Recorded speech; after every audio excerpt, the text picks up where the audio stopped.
തുരങ്കപാത നിർമ്മിക്കുന്നത് വെടിവെച്ചല്ല. അതായത് പണ്ട് ഈ കരിമരുന്നൊക്കെ നിറച്ച് പാറമടകളിൽ പാറ പൊട്ടിക്കുന്ന പോലെയല്ല തുരങ്കത്തിന് വേണ്ടിയിട്ട് തുറക്കുന്നത് എന്ന് തന്നെ പറയേണ്ടി വരും. ഇപ്പം ഈ പറയുന്ന അണക്കെട്ടുകളെ കുറിച്ചൊക്കെ പറയുന്നു. ഈ അണക്കെട്ടുകൾ തന്നെ ഇടുക്കി ജില്ലയ്ക്ക് വലിയൊരു ഭീഷണിയായിട്ട് നിലനിൽക്കുന്ന സമയത്ത് ഈ അണക്കെട്ടുകളെയൊക്കെ മാറ്റിവെച്ചുകൊണ്ട് ശരിക്കും ചെയ്യേണ്ടത് എന്താണ് എന്ന് ചോദിച്ചു കഴിഞ്ഞാൽ നമ്മൾ സോളാർ പ്രൊജക്ടുകളിലേക്കാണ് പോകേണ്ടത്.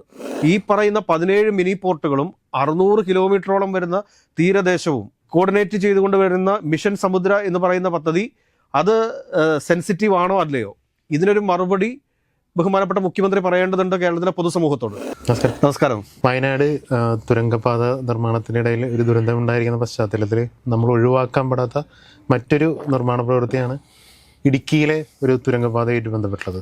നമ്മുടെ ഇടുക്കി ജില്ലയിലെ കട്ടപ്പനയും തമിഴ്നാട്ടിലെ തേനി ജില്ലയിലത്തെ കമ്പുമായിട്ട് ബന്ധിക്കുന്ന ഒരു തുരങ്കം. ഇത് ഏകദേശം 40 കിലോമീറ്ററോളം വരുന്ന യാത്രയെ 12 കിലോമീറ്ററിനടുത്തേക്ക് ചുരുക്കുന്ന ഇടുക്കിക്കാരെ സംബന്ധിച്ച് അത്രയും ഉപകാരപ്രദമാവുന്ന ഒരു പ്രൊജക്റ്റാണ്. നമ്മളുടെ ഇപ്പോൾ നിലവിലെ മുഖ്യമന്ത്രിക്ക് പൊതുവെ തുരങ്കപാതകളോട് അത്ര താല്പര്യമില്ലാത്തൊരു കൂട്ടത്തിലാണ്. അങ്ങനെ നോക്കുകയാണെങ്കിൽ ഈ പാതയുടെ ഭാവി എന്തായിരിക്കും? നമുക്ക് ആദ്യം ഒരു AI വീഡിയോ ഉണ്ട്. അത് AI വീഡിയോ എന്ന് വെച്ച് കഴിഞ്ഞാൽ ഇടുക്കിയിലുള്ള ഏതോ ഒരു വ്യക്തി, അതെനിക്ക് റോയ് ജോസഫ് കുറുന്താനം എന്ന് പറയുന്ന ആളുടെ പേരിൽ പ്രചരിപ്പിച്ചുകൊണ്ടിരിക്കുന്ന ഒരു AI വീഡിയോ ആണ്. ആ AI വീഡിയോ നമുക്കൊന്ന് ആദ്യം ഒന്ന് കാണാം. അവിടെ കാണുന്ന മലയിലൂടെ 8 കിലോമീറ്റർ നീളമുള്ള ഒരു തുരങ്കപാത നിർമ്മിച്ചാൽ പിന്നെ ഇടുക്കി ജില്ലാ ആസ്ഥാനത്ത് നിന്നും തൊടുപുഴയിലേക്കും മൂവാറ്റുപുഴയിലേക്കും എറണാകുളത്തേക്കുമുള്ള യാത്രയൊക്കെ വേഗത്തിലുള്ളതും സുഖകരവുമാകും. നേടിയെടുക്കണം ഉടുമ്പന്നൂർ കരിമ്പൻ തുരങ്കപാത നമ്മുടെ ജില്ലയ്ക്കായി.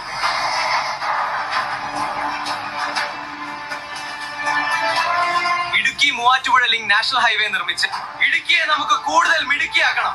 അവിടെ കാണുന്ന മലയിലൂടെ 8 കിലോമീറ്റർ. ഇതാണ് ആ വീഡിയോ എന്ന് പറയുന്നത്. കാരണം വോയിസ് ഉള്ളത് കൊണ്ടാണ് നമുക്കത് സ്ക്രീനിൽ കാണിക്കാൻ സാധിക്കാതെ മൊബൈലിൽ തന്നെ കാണിക്കേണ്ടതായിട്ട് വരുന്നത്. അപ്പോൾ ഇതിൻ്റെ അടിയിൽ വരുന്ന കുറേയധികം കമൻറ്റുകളുണ്ട്. അതിനകത്ത് എല്ലാ കമൻറ്റുകളും നമുക്ക് വായിച്ചു പോകാൻ വേണ്ടി സാധിക്കില്ല. പക്ഷേ ഇത് ഒരുപാട് രീതിയിൽ ഗുണകരമാകുന്ന, ഇടുക്കി ജില്ലയെ സംബന്ധിച്ചിട്ട് ഇടുക്കി ജില്ലയ്ക്ക് ഒരുപാട് ഗുണകരമാകുന്ന ഒരു പദ്ധതിയാണ് എന്ന കാര്യത്തിലൊന്നും സംശയമില്ല. ആശയം നല്ലതാണ്. അതുപോലെ തന്നെ ഏലപ്പാറ അടിവശത്ത് 4-ാം മൈലിൽ നിന്നും തുടങ്ങി പെരുവന്താനം അടി ചെല്ലുന്നത് പോലുള്ള ഏലപ്പാറ മുണ്ടക്കയം തുരങ്കവും ഏറ്റവും അത്യാവശ്യമായ ഒരു കാര്യമാണ്. ഇത് കോട്ടയം മെഡിക്കൽ കോളേജ്, അതുപോലെ തന്നെ കോട്ടയം ജില്ലയിലെ വിവിധ പ്രദേശങ്ങൾ എന്നിവിടങ്ങളിൽ നിന്ന് ഹൈറേഞ്ചും ആയിട്ട് പെട്ടെന്ന് എത്താനുള്ള സൗകര്യം ഉണ്ടാക്കും. അതുപോലെ ഈ തുരങ്കം ഏലപ്പാറ 4-ാം മൈലിൽ നിന്ന് സ്റ്റാർട്ട് ചെയ്ത് പെരുവന്താനം അടിവശം ചെല്ലുന്നത് പോലെ നിർമ്മിക്കണം. ഈ തുരങ്കത്തിന്റെ മധ്യഭാഗത്ത് എത്തുമ്പോൾ വലത്തോട്ട് ഈരാറ്റുപേട്ടയ്ക്കും ഇടത്തോട്ട് പീരുമേടിനും കൂടെ ടണൽ ഉണ്ടായാൽ നല്ലതാണ്. കൂടാതെ ഇങ്ങനെ തുരങ്കങ്ങൾ വന്നാൽ കിലോമീറ്റർ കണക്കിനുള്ള മലയോര റോഡുകൾ വീതി കൂട്ടി വനവും പ്രകൃതിയെയും നശിപ്പിക്കാതിരിക്കാൻ വേണ്ടിയിട്ട് സാധിക്കും. വേറൊരു ആൾ എഴുതിയിരിക്കുന്നു, ഇത് പ്രായോഗികമായി നടപ്പാക്കുവാൻ ബുദ്ധിമുട്ടാണ്. കാരണം ചെറുതോണി ഡാം, കുളമാവ് ഡാം തുടങ്ങിയ ഡാമുകളുടെ ഒരു പശ്ചാത്തലം അവിടെയുണ്ട്. അതൊരു പ്രശ്നം തന്നെയാണത്. തുരങ്കപാത നിർമ്മാണം ഇന്ത്യയിൽ ഇന്ന് സർവേ സാധാരണമാണ്. വടക്കുകിഴക്കൻ സംസ്ഥാനങ്ങളിൽ 16 കിലോമീറ്റർ വീതിയുള്ളതും വർഷം മുഴുവൻ ഒഴുക്കുള്ളതുമായ ബ്രഹ്മപുത്ര നദിയുടെ അടിയിലൂടെ നമ്മൾ തുരങ്കപാത ഉണ്ടാക്കുകയാണ്. ഫ്രാൻസിനെയും ബ്രിട്ടനെയും ബന്ധിപ്പിച്ച് കടലിനടിയിലൂടെ തുരങ്കപാത നിർമ്മിച്ചിട്ട് 10 പതിറ്റാണ്ടുകളായി. തുരങ്കപാത നിർമ്മിക്കുന്നത് വെടിവെച്ചല്ല, ബോറിംഗ് നടത്തിയാണ് തുരങ്കപാത നിർമ്മിക്കുന്നത്. തുരങ്കപാത നിർമ്മിക്കുന്നത് വെടിവെച്ചല്ല. അതായത് പണ്ട് ഈ കരിമരുന്നൊക്കെ നിറച്ച് പാറമടകളിൽ പാറ പൊട്ടിക്കുന്ന പോലെയല്ല തുരങ്കത്തിന് വേണ്ടിയിട്ട് തുറക്കുന്നത് എന്ന് തന്നെ പറയേണ്ടി വരും. അത് ബോറിംഗ് നടത്തിയാണ്. എന്താണ് ബോറിംഗ് എന്നുള്ളതിനെക്കുറിച്ച് ആളുകൾ ഗൂഗിളിൽ സെർച്ച് ചെയ്ത് കഴിഞ്ഞാൽ അത് കിട്ടും. അതിനെക്കുറിച്ച് കൃത്യമായിട്ട് കിട്ടും. ഇങ്ങനത്തെ ഒരു സാഹചര്യം നിലനിൽക്കെയാണ് മുഖ്യമന്ത്രി ഇന്നലെ വയനാടിനെക്കുറിച്ച് വളരെ മോശപ്പെട്ട രീതിയിൽ സംസാരിച്ചിട്ടുള്ളത്. ആ പദ്ധതിയെക്കുറിച്ച് ഞാൻ പഠിച്ചു. അതിനെക്കുറിച്ച് ഒരുപാട് പ്രശ്നങ്ങളുണ്ട്, പാരിസ്ഥിതിക പ്രശ്നങ്ങളുണ്ട്, വളരെ സെൻസിറ്റീവായിട്ടുള്ള സ്ഥലമാണ് എന്നൊക്കെയാണ് പറയുന്നത്. ഇനി നമുക്ക് നോക്കേണ്ട കാര്യം എന്താണ് എന്ന് ചോദിച്ചു കഴിഞ്ഞാൽ ഈ പറഞ്ഞ പദ്ധതി ഇടുക്കിയിൽ വരുമോ ഇല്ലയോ എന്നുള്ളതാണ്. കാരണം ഇപ്പോൾ ഇതിനകത്ത് ഒരു മെസ്സേജ് എഴുതിയിരിക്കുന്ന ഒരാൾ പറഞ്ഞിരിക്കുന്ന ഒരു കാര്യമുണ്ട്. ഫ്രാൻസിനെയും ബ്രിട്ടനെയും ബന്ധിപ്പിച്ച് കടലിനടിയിലൂടെ തുരങ്കപാത നിർമ്മിച്ചിട്ട് 10 പതിറ്റാണ്ടുകളായി. ലോകം ടെക്നോളജിയിൽ ഒരുപാട് മുമ്പോട്ട് പോയി. അടൽ ടണലിനെ കുറിച്ച് നമ്മൾ ഇന്നലത്തെ ചർച്ചയിൽ പറഞ്ഞിരുന്നു. അതുപോലെ ടെക്നോളജിയിൽ ഇന്ത്യയും അതിവേഗം മുൻപോട്ട് കുതിച്ചുകൊണ്ടിരിക്കുകയാണ്. ഇങ്ങനെ കുതിച്ചുകൊണ്ടിരിക്കുന്ന സമയത്താണ് കേരളത്തിൻ്റെ മുഖ്യമന്ത്രി, വികസന നായകൻ എന്നൊക്കെ ഫാൻസ് ഗ്രൂപ്പുകാർ വിശേഷിപ്പിക്കുന്ന മുഖ്യമന്ത്രി ഈ പറഞ്ഞ വയനാട് തുരങ്കപാതയ്ക്ക് എതിരെ രംഗത്ത് വരുന്നത് എന്നുള്ളത് നമ്മളിലൊരു അതിശയം ജനിപ്പിക്കുമല്ലേ. അതുകൂടാതെ ഇടുക്കിയിലെ ഈ പദ്ധതി, ഇടുക്കിയിലെ ഈ 8 കിലോമീറ്ററിനെ കുറിച്ചാണ് പറയുന്നത്. ഇടുക്കിയുടെ ടൂറിസം ഇപ്പം ഈ പറയുന്ന അണക്കെട്ടുകളെ കുറിച്ചൊക്കെ പറയുന്നു. ഈ അണക്കെട്ടുകൾ തന്നെ ഇടുക്കി ജില്ലയ്ക്ക് വലിയൊരു ഭീഷണിയായിട്ട് നിലനിൽക്കുന്ന സമയത്ത് ഈ അണക്കെട്ടുകളെയൊക്കെ മാറ്റിവെച്ചുകൊണ്ട് ശരിക്കും ചെയ്യേണ്ടത് എന്താണ് എന്ന് ചോദിച്ചു കഴിഞ്ഞാൽ നമ്മൾ സോളാർ പ്രൊജക്റ്റുകളിലേക്കാണ് പോകേണ്ടത്. ഈ സോളാർ പ്രൊജക്റ്റുകളെ കുറിച്ച് പഠിക്കാൻ വേണ്ടിയിട്ട് എനിക്ക് തോന്നുന്നു കേരളത്തിലെ ഇലക്ട്രിസിറ്റി ബോർഡ് ഒരു സമിതിയൊക്കെ വെച്ചിട്ടുണ്ടെന്ന് എനിക്ക് തോന്നുന്നു. അപ്പോൾ അങ്ങനെ പോകുന്ന ഒരു സാഹചര്യം ഉണ്ടായിക്കഴിഞ്ഞാൽ ഈ അണക്കെട്ടുകൾ പ്രകൃതിക്കും മനുഷ്യനും ഉണ്ടാക്കുന്ന ഭീഷണിയുടെ അത്രയൊന്നും വലിയ ഭീഷണി ആയിരിക്കില്ല ഈ തുരങ്കപാത എന്ന് പറയുന്നത്. അതിനകത്ത് സംശയമൊന്നും വേണ്ട. കാരണം ഇത്രയും വലിയ രീതിയിൽ വെള്ളം കെട്ടി നിർത്തുന്നത് അത് അപകടം തന്നെയാണ്. അപ്പോൾ അതിനെ തരണം ചെയ്യാനായിട്ട് ഇടുക്കിക്ക് സാധിച്ചിട്ടുണ്ട് എന്നുണ്ടെങ്കിൽ തീർച്ചയായിട്ടും ഈ പറഞ്ഞ പോലെ തന്നെ തുരങ്കപാതയുടെ സാധ്യതകളെക്കുറിച്ച് കൃത്യമായിട്ടുള്ള പഠനം നടത്തേണ്ടതാണ്. അത് നാളെ രാവിലെ പോയി ചെയ്യണമെന്നല്ല ഇടുക്കിക്കാരുടെ ആവശ്യം എന്ന് പറയുന്നത്. അത് വരും ദിവസങ്ങളിൽ അതിനെക്കുറിച്ച് കൃത്യമായ പഠനം നടത്തി ഈ പറഞ്ഞ DPR എന്ന ഡീറ്റെയിൽഡ് പ്രൊജക്ട് റിപ്പോർട്ടൊക്കെ എടുത്ത് പരിസ്ഥിതി പഠനം നടത്തി അതിൻ്റെ സാധ്യതകളെക്കുറിച്ച് അപകടങ്ങളെക്കുറിച്ച് ഒക്കെ കൃത്യമായ പഠനം നടത്തിയതിന് ശേഷം മാത്രം ചെയ്താൽ മതി. പക്ഷേ ഈ ടണൽ അവിടെ വരുന്ന സാഹചര്യം ഉണ്ടായിക്കഴിഞ്ഞാൽ അത് ഇടുക്കിയെ സംബന്ധിച്ചിട്ട് ഇടുക്കിക്ക് വലിയ നേട്ടം ഉണ്ടാക്കും. പല സാഹചര്യങ്ങളിലും തമിഴ്നാടുമായിട്ട് സഹകരിക്കേണ്ട ഒരു അവസ്ഥ വരുന്നുണ്ട്. തമിഴ്നാട്ടിൽ നിന്ന് ഏറ്റവും കൂടുതൽ പച്ചക്കറി വരുന്ന കേരളത്തിലേക്കല്ലേ? ഏറ്റവും കൂടുതൽ പച്ചക്കറി വരുന്ന കേരളത്തിലേക്കല്ലേ? കാരണം നമ്മളിപ്പോൾ ഈ കുമളി റോഡിൽ കൂടെയൊക്കെ പോകുന്ന കമ്പം കുമളി റോഡിലേക്കൊക്കെ പോകുന്ന സമയത്ത് നമുക്ക് കാണാൻ പറ്റും എത്ര പച്ചക്കറി ലോറികളാണ് രാവിലെ ചെറുതും വലുതുമായിട്ടുള്ള ലോറികൾ കേരളത്തിലേക്ക് ഒഴുകിയെത്തുന്നത്.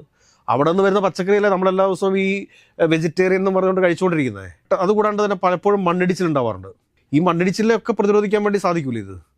അപ്പോൾ പദ്ധതികളെക്കുറിച്ച് കൃത്യമായിട്ട് പഠിക്കേണ്ടതുണ്ട്.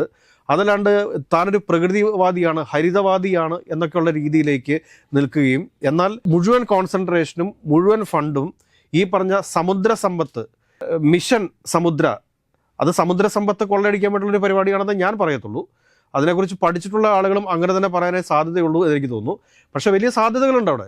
അപ്പോൾ ഒരു പ്രസക്തമായിട്ടൊരു ചോദ്യം വീണ്ടും നമ്മൾ എല്ലാ ചർച്ചകളിലും ചോദിച്ചുകൊണ്ടിരിക്കേണ്ടതുണ്ട്. കാരണം ഈ പറയുന്ന 17 മിനി പോർട്ടുകളും 600 കിലോമീറ്ററോളം വരുന്ന തീരദേശവും കോർഡിനേറ്റ് ചെയ്തുകൊണ്ട് വരുന്ന മിഷൻ സമുദ്ര എന്ന് പറയുന്ന പദ്ധതി അത് സെൻസിറ്റീവ് ആണോ അല്ലയോ? ഇതിനൊരു മറുപടി ബഹുമാനപ്പെട്ട മുഖ്യമന്ത്രി പറയേണ്ടതുണ്ട് കേരളത്തിലെ പൊതുസമൂഹത്തോട്. അത് അദ്ദേഹം എന്ന് പറയുമെന്ന് നമുക്ക് അറിഞ്ഞുകൂടാ. അതിന് വേണ്ടിയിട്ട് ഇനി കുറേ ശാസ്ത്രീയ പദങ്ങളൊക്കെ ഗൂഗിളിൽ പോയി സെർച്ച് ചെയ്തതിന് ശേഷം ആ ശാസ്ത്രീയ പദങ്ങളൊക്കെ എടുത്ത് പത്രക്കാരുടെ മുമ്പിൽ വിളമ്പും. ഇതിനെക്കുറിച്ച് നേരത്തെ ഒരു പഠനം നടത്താത്ത പത്രമാധ്യമ പ്രവർത്തകർ എന്ത് ചെയ്യുമെന്ന് ചോദിച്ചു കഴിഞ്ഞാൽ ഇദ്ദേഹം പറയുന്നത് എന്തോ വലിയ സംഭവമാണ് എന്ന് കരുതിയിട്ട് വെറുതെ ഇങ്ങനെ വായി വിളിച്ചിരിക്കും. അതിനാണ് സാധ്യതയുള്ളത്. ഇന്നലെ തന്നെ 2 മന്ത്രിമാർ അപ്പുറത്തും ഇപ്പുറത്തിരിക്കുന്നു. T. സിദ്ദിഖും അതോടൊപ്പം തന്നെ AP അനിൽകുമാർ അപ്പുറത്തും ഇപ്പുറത്തിരിക്കുന്നു. ഇദ്ദേഹത്തിൻ്റെ കുറേ സയൻറ്റിഫിക് വേർഡ്സ് ഒക്കെ കേട്ട് കഴിയുമ്പോഴത്തേക്ക് അനിൽകുമാർ തന്നെ തലയിൽ കൈവച്ചു. അവിടെ ആളുകൾ മണ്ണടി കിടക്കുകയാണ്. ആളുകൾ മണ്ണടി കിടക്കുന്ന സമയത്താണ് ഇദ്ദേഹം വന്നിരുന്നത് ഇദ്ദേഹത്തെ ന്യായീകരിക്കാൻ വേണ്ടി ശ്രമിച്ചുകൊണ്ടിരിക്കുന്നത്. ഇദ്ദേഹം പറഞ്ഞ കാര്യങ്ങൾ ശരിയാണ് എന്നുള്ള ഇത് സ്ഥാപിക്കാൻ വേണ്ടി നിൽക്കുന്നത്. ഇതൊക്കെ വിരോധാഭാസമാണെന്നേ പറയാൻ സാധിക്കത്തുള്ളൂ. കാരണം കടലോരം സെൻസിറ്റീവ് അല്ല എന്നുണ്ടെങ്കിൽ ഈ പറയുന്ന ഒരു തുരങ്കപാതയും സെൻസിറ്റീവ് അല്ല. അതിനങ്ങനെ കാണേണ്ട കാര്യമില്ല. അതായത് ഇപ്പോൾ ഇടുക്കിയിലെ പദ്ധതി ഒരുപക്ഷെ എൻ്റെ പദ്ധതി ആയതുകൊണ്ട് ഞാൻ കൊണ്ടുവന്ന പദ്ധതി ആയതുകൊണ്ട് ചിലപ്പോൾ നടക്കാൻ സാധ്യതയുണ്ട്. 10 കോടിക്ക് അടുത്ത് എന്തോ ബജറ്റിൽ അതിന് വക മാറ്റി വെച്ചിട്ടുണ്ട് ഇടുക്കി തുരങ്കപാതയ്ക്കല്ലേ. അപ്പോൾ അത് ഞാൻ കൊണ്ടുവരുന്ന പദ്ധതിയല്ലേ? അത് ഞാൻ കൊണ്ടുവരുന്ന പദ്ധതിയാണ്. അപ്പോൾ അതുകൊണ്ട് ആ തുരങ്കപാതയ്ക്ക് പ്രകൃതിയുമായിട്ട് യാതൊരു പ്രശ്നവുമില്ല. അപ്പം മണ്ണിൻ്റെ വ്യത്യാസങ്ങളൊന്നുമില്ല. എന്താണ് പറയുക? ഇടുക്കിയും വയനാടും തമ്മിലുള്ള വ്യത്യാസം എന്താണ്? പേരിൽ മാത്രമല്ലേ വ്യത്യാസം പറയാൻ പറ്റുള്ളൂ. ഈ മണ്ണിൻ്റെ തീവ്രതയിലോ ഒന്നും ഈ പറയുന്ന രീതിയിലുള്ളൊരു വ്യത്യാസം പറയാൻ വേണ്ടി സാധിക്കില്ല. സമാനമായ സാഹചര്യമാണ് ഇടുക്കിയിലും വയനാട്ടിലും ഉള്ളത്. അതാണ് എനിക്ക് മനസ്സിലാക്കാൻ വേണ്ടി സാധിച്ചിട്ടുള്ളൂ. ഞാൻ വേറെ 1-2 ആളോട് ചോദിക്കുകയും ചെയ്തു. ഡാമുകളുടെ എണ്ണം ഇടുക്കിയിലാണ് കൂടുതൽ. ഡാമുകളുടെ എണ്ണം ഇടുക്കിയിൽ കൂടുതലുണ്ട്. പക്ഷേ ഇവിടെ വയനാട്ടിൽ ഡാമുകളില്ല.